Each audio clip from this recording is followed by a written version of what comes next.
Seun Kuti and Vector the Viper, Bigbird and the Viper. But you know what the irony is, though? The bird always picks the prey, viper. the other is a predator. Yeah, one's a prey, the other's a predator.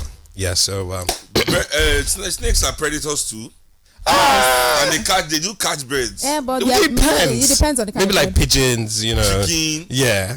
Rats, you know, all that kind of stuff. Birds that but birds are snakes are prey to most birds. Yeah, to most birds. Yeah, but not in this case. Okay. In this case, it's a duo of land and air attack. There are attack. so many birds that you know. Actually. But in this case, me, I'm a big bird. Yeah, you get me. He's a big bird. Like Sesame Street. No, don't do that. Don't do that. He walked into it. Yeah, he said I'm a big.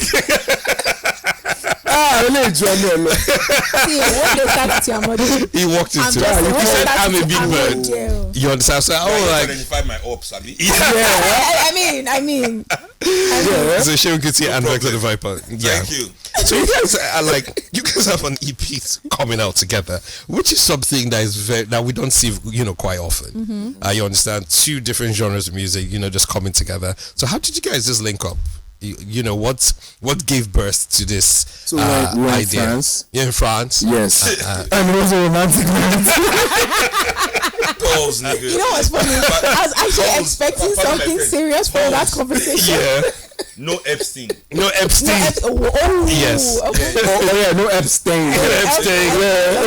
Most people say no Diddy, but the thing we do about these days, any small thing, want to put the black man as the what has Diddy done when there's Epstein? On DD shit. One DD. Okay, cool. So you guys were in France. No, okay. So really, actually? I thought they were in France. Seriously? No, we're not in France. Oh, they're in Lafayette. Seun was recently in France. Okay. But yeah, it's been a long time coming. Yeah. And particularly for me, I felt like friendship and relationship is best. Before then you put art first so that it can be like genuine and mutual understanding of it. So that's what it is. We have a genuine friendship, even up to family levels. So making music, it really it's kind of easy though. Yeah. So to show you make your genre of music, stands out by itself. You understand the fact that it's giving a foundation to modern Nigerian pop music, called Afrobeat with an S, which I still find pretty disturbing myself. You understand, but so a lot of people that come from the long line of your identity, your musical identity would most times say, I don't want to dilute my sound. I want to keep it original. I want to be known for playing my saxophone and just doing my thing. Shaking my waist from time to time on stage. I've seen you. Sometimes I don't think that's gangster though, but Yeah, you're talking about Seun Kuti, right? Yeah. So I agree with everything you're saying about Seun Kuti. I really think it's the B word, like that. I can't say this on the radio, but that's shit. I used to say that. I don't know. Marco. I don't know what I cannot say on the radio. Yeah. I didn't actually say it. You cannot say this on the radio. Okay, cool. Like when I wanted to do one thing, they say I shouldn't say that. Yeah. Then you say what they said you shouldn't say. Okay. So how did you get to wanting to put out an EP with Vector? Bigbird has been trying to come out for a long time. Yeah. But Seun Kuti has been just stifling my Bigbirdness. He's been really his yellow feathers. Your yellow feathers. Yeah. He's been really, trying to hold me down from flying, from reaching the heights and soaring high like a bird. Yeah. You know me? Like a big bird. But since I've been, his friends, Seun Kuti is actually all his friend, family, that's him and Seun Kuti. Yeah. Bigbird doesn't really like Vector too. Oh, wow. Yeah. Oh, okay. Yeah. Nice. But I need to use him to come out. Okay. He's just Yeah. And everybody's beefing me also because my record deal is bigger than Seun Kuti's record deal. Okay. So he can't stand it. Since this album has been out, he has dragged our body on tour for 6 months. Just because this album was out, he didn't want me to promote.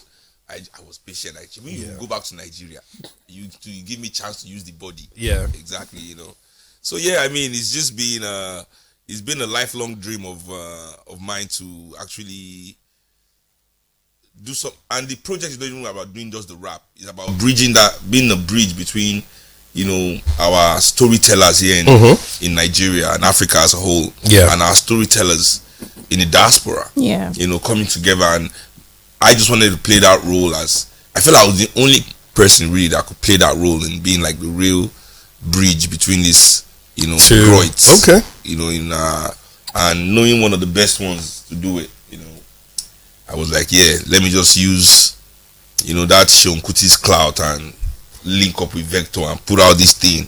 You know, Seun Kuti now started helping me call Vic Mensa, Talib Kweli, you know, all the people we have featuring on the project. Wait a minute. So now is Vic Mensa on the project? Yeah. Talib Kweli on the project? Yeah.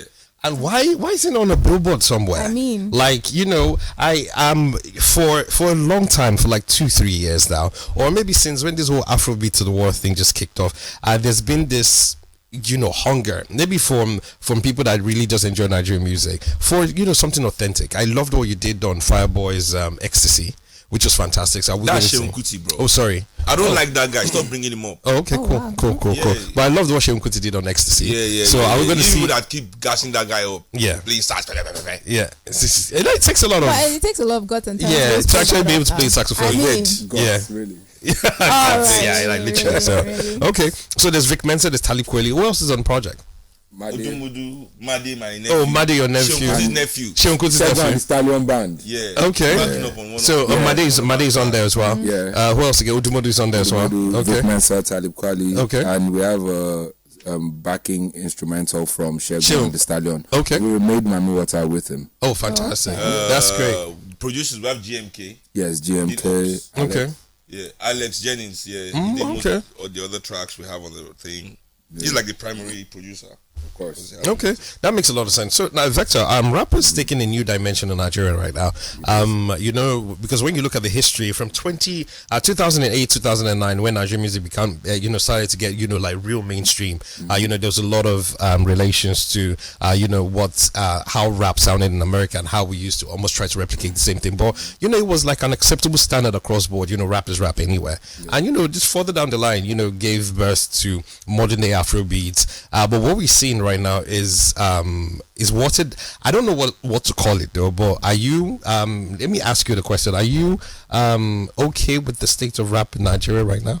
Who am I?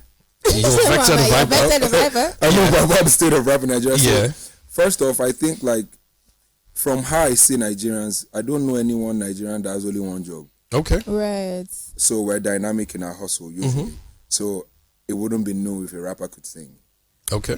in Nigeria. Okay. So I couldn't judge rappers by the metrics of, say, lyricism solely. Okay. Because what it means to be African or Nigerian is like you're super talented and gifted enough to understand so many other realities. Yeah. So if you put that in perspective, I don't think I legit stopped and trying to analyze rap or say rap in Nigeria today.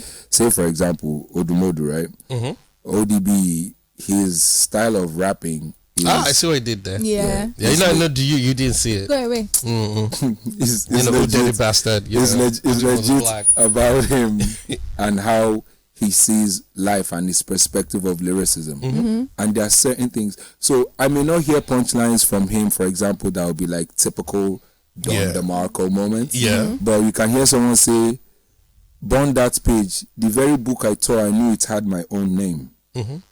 And I was like, that's such a self-aware line to say. Yeah. Right. So it's not judging that versus, say, for example, a mode. Yeah. No, for me, it's gotten to the point where I'm just experiencing lyricism from different levels. And yeah, I just take it as is until it turns to beef before we know who's senior. Yeah, and Big Bird in the house. Yeah. Yes, So- you know. Yeah, so Big Bird, so do we see you rapping, you know, on this project? Tell them now my line that you talk about. There's a line that, no, me, if I like your verse, I will Is tell it you the because line. Seun Kuti's, Big Bird say, Yeah. now 100 men grave, if 100 men brave. Oh wow. Yeah, 100 bro. men grave if 100 men brave. Yeah, so it's 100 graves if I have 100 braves. Okay. Uh-huh. Okay. But if you have 100 brave, it doesn't necessarily mean that all of them will if they die, come though. up against me, If they come up with that's why he's A little Big Bird. Yeah. A little backstory next time. I dropped that line before they did the whole gorilla. Yeah. 100 men versus 100 men gorilla. Yeah, so Okay. I was like the pioneer of that shit. I was like, I wanted to take on 100 brave men. Yeah. So I was expecting, things like, and employ 100 brave men. Catch me in the shrine. I know herbalist, things like that. Oh no! please don't venture. Osi, don't leave the radio. Are you counting out all the dreaming on my herbalist? You don't sound better than what you just Catch said. me in the shrine. I know herbalist. Don't say that. That's a dope line. No, it is not. That's a dope line. From my herbalist. Yes. Catch you in the shrine. Yes. I know herbalist. Yeah. What do you consider herbalist and shrine? Where did they do? Shrine, but now the hospital herbalist they did. In what hospital? Yes. In Babalawo they did for shrine. Babalawo is not herbalist. So I know Babalawo. I know Babalawo. That's nice. Like he said, don't leave radio. Yeah. Well. So I'm really excited for this, especially because of the quality, of the collaborations and also the kind of discourse around the music. Because now most conversations around music is mostly sparked on X, formerly Twitter, and these days the conversations, the metrics for judging what great music is has now gone to what is it on the Apple 100? You understand? How many foreign shows have you done? You get me? How many streams have you gotten over the proper quality of the music? And why do you think this is so? I think that will be because of the ecosystem that people who are not mentally prepared for came into. So I was damn near a victim of thinking that. And it's not our fault. Plenty managers say, you go do song, they'll say, so if you put this feature on it. Yeah. But what if the nature of the record just solely needs the lyricism of the individual and not somebody else? Yeah. But so that idea, you walk into a space whereby they tell you this is how it's been done. So people have been acculturated to that effect. Yeah. Acculturated. I don't think it's a thing where, they're intentionally bastardizing lyricism or the quality of music. However, it's a point to note that it's high time we go back to just the quality of the music. Whether dance, whether rap, whether Afrobeat or Afrobeats. Is there quality in it enough for me to say, this is music? And maybe media needs to also support that as well, because in the end, now it's in the trend, now guys they try to defend. You know what I mean? Now you see what I did there. That's what I said. Well, we know. I'm not surprised. Yeah. So, but you said something about the because when it comes to attention span with music, people's attention span is like this much, right? And now that you said something about going back, because it now looks like a lot of artists are going back to how music used to be, making timeless music, even down to their cover albums and the name of their albums as well. So what do you think that there's going to be like especially with the collaboration that you both have, do you think there's going to be like a proper 360, or it's going to take a while before it gets there where people will genuinely understand? Because I feel like people just listen so that they'll just have something to say and not understand where the artist is coming from. So the question is, do I think this will create a 360 of some sort in the industry? For people to understand music. Our intention here is not to come and create 360 of any sort. If anything, what this album is supposed to create a 360 about, my previous albums should have already. Right. Like, if at all you were following. So how many repeated melodies can you find on projects? How many repeated lines can you find on projects?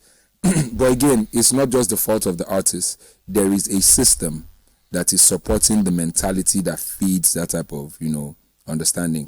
Now, that said, I'm only speaking to the artists. As for audience and what they feel, that will just always be what it is. They feel a certain type of way and they express as such. The artist should learn to own his own feelings and then also express as such. That's all. Okay, cool. So, Big Bird, so what are we going to see you actually, do on this project? Because I've listened to you on Ops, actually. So are we going to see, you actually, are you playing any instruments on this one, or are you just going bar for bar with the Viper? Well, on the track, I think I went bar for bar. Yeah. I did some rapping. All written by yourself? What kind of question is that? I'm just okay. I'm a real artist. I'm tied to my creativity. Love it. Okay, yeah. Creativity. Yeah. Yeah. In a way, that must be original to me. You get me? Yeah. I get you, fam. Okay. I played sax. I got Seun who used to play some sax. Yeah. On the thing. I rapped. I sang. Yeah. You know, we made beats, we did everything. Okay, cool. I'm looking. Totally looking forward to this project. For me, you know, like when you were talking about the attention span of people, Yeah. you know, it's one of those narratives that corporations have been able to force on the people to think it's humanity that is changing. Yeah. Not that they are the ones changing us. Yeah. You know, the attention span is short because we keep chucking out a song every 10 seconds. Yeah.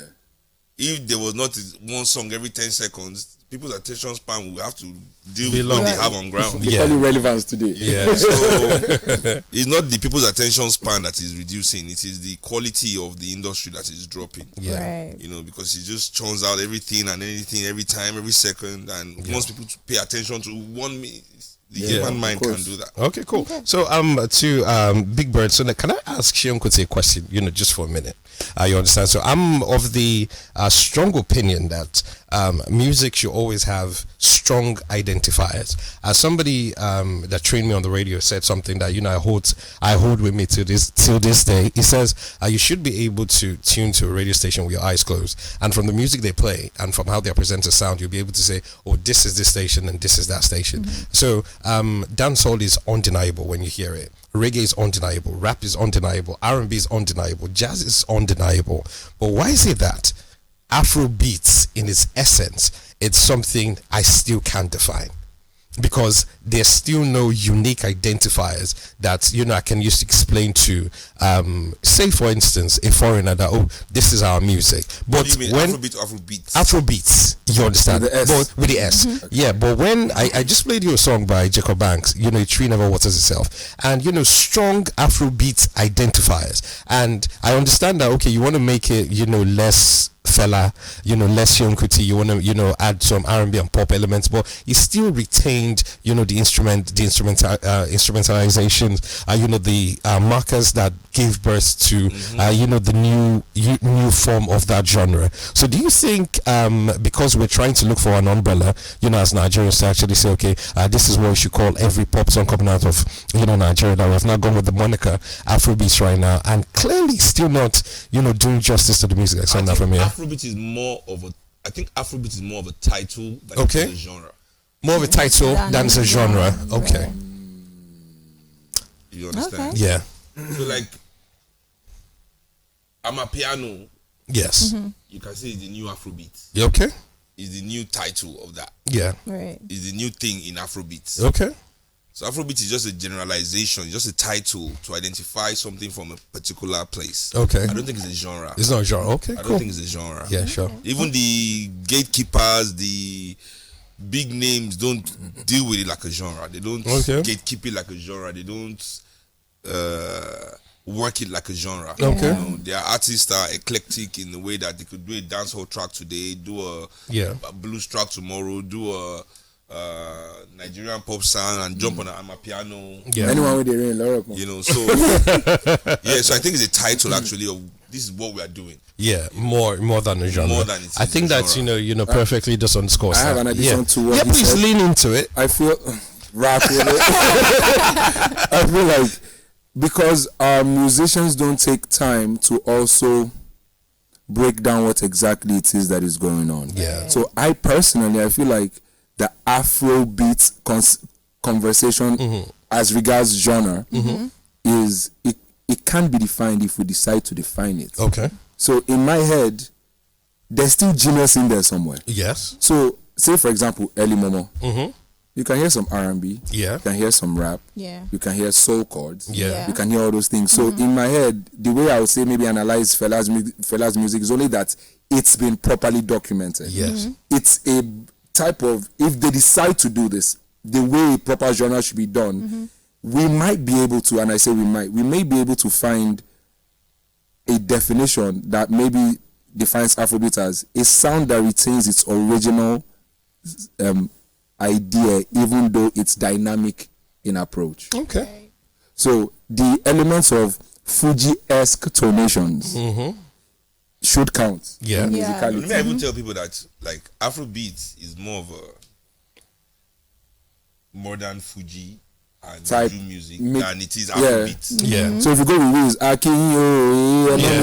with Sam Clef, Yeah. I remember because I told Sam Clef, you are Man, why you calling that? as a producer, Bro, not as a seventh heaven specialist. I don't care right now, bro. But- It's beef to Seun Kuti, but at the same time, yeah, Big Bird is neutral until they come and diss you I ain't neutral though. Oh wow. with the lyrical beefs though. I ain't neutral with that. Okay, so yes, the way some Don't people even are, use him as some example. people are beefing Big Bird now. Me now, Yeah. I get it. I do Sam It's because Clef. you are Seun Kuti. If we check it to Twitter now, I got it. I do Sam Clef. Okay, yeah. But I feel like from that moment with those records, you could tell. You can also sense it with Duncan Mighty's music. Yes. And a bunch of people, but it's just that I don't think people have sat down, so maybe have a meeting in a music institute, and then maybe sit down and thrash out or properly plan what exactly the definition of this thing is. Yeah. One Oyibo will come, they define them tomorrow now. They're going to say now which Afrobeats be. They've been telling us now that it's a spin-off from American hip hop. Yeah. Oh wow. Yeah, it's been mentioned once or twice. So I Yeah. think our intelligent musicians, especially the ones that carry the light or the torch of Afrobeats, Yeah. I think it might make sense for them to come together and find a proper definition for what it is for academic reasons, for example, and also hire music professionals to help to be able to ascertain just- those claims. Okay, cool. That makes a lot of sense. Anyways, the project dropped September 19th. Yeah. Right. What's it called? Is there a title? Bigbird and the Bigbird Viper. and the Viper. Oh, cool. That makes a lot of okay, sense. I'm looking forward to the album cover. I'm trying to see how you guys would depict that too. So, all right. So we're about to play this one. Off that project. It's called The Matter. So what's the idea behind the record? So Big Bird Oh well, this was one of those songs you wrote while on songs that Sesame we Street. we were just vibing, That's why I brought the props. I brought all the props for the matter. Like, let's Yeah. get on No, it. no. Yeah. But we get the props. Yeah, but we'll get the Okay, props. but you So, get- we'll get the props. Yeah. okay. Yeah. All right. Okay, so that's just what it is. Yeah, that's just Oh, okay, cool. I like it. Simple, straightforward. No roundabouting. yeah. things What like that. What is a hip hop? Can you do a real hip hop project Yeah. and not do a song like About the matter. About the matter. Yeah. And this was also holding everybody for work because all of them are there. Everybody did the matter Yeah. Okay. All right. So you're about to play right now. 990. except Osi. Yeah, I'm not on the matter. I'm just trying to be a great guy out Osi in don't the own the streets. matter. Are He you seeing owns how the I'm looking at matter. Yes. Why? Have you ever seen me on the matter before? You are I've the never matter. known. I'm not the matter. You're not a you're not a businessman. You're the Businessman. innit? 1119. Thank you so much. So I'm looking forward to the These guys are project. trying to cost me my job. I know. Like I've just been weaving here, just looking for ways to. But hey, it's it's all good. It's been a very robust conversation, and like I always say, radio never gives us the time to just sit down, deep dive. Always love talking to my brother Vector, and also to my colleague Seun Kuti and my friend Big Bird. Yeah, sure, so- we worked here together for so long. Yeah, sure. I don't know why you left, but hey, so it's what it is. You guys did not pay me. We can't pay you, man. Grammy nominated. You know what I mean? Son of a legend, herbalist in the When COVID was shrine. over and tour Yeah, started, yeah. So it was difficult to keep It's up the with problem it. is so good to know. yeah, I'm on tour. Yeah. Can't you see me? I'm doing my makeup. I'm on tour. But that's not gangster. All those white paint and everything. Bro, what's What is gangster that it? fella waiting they do in mama where you go.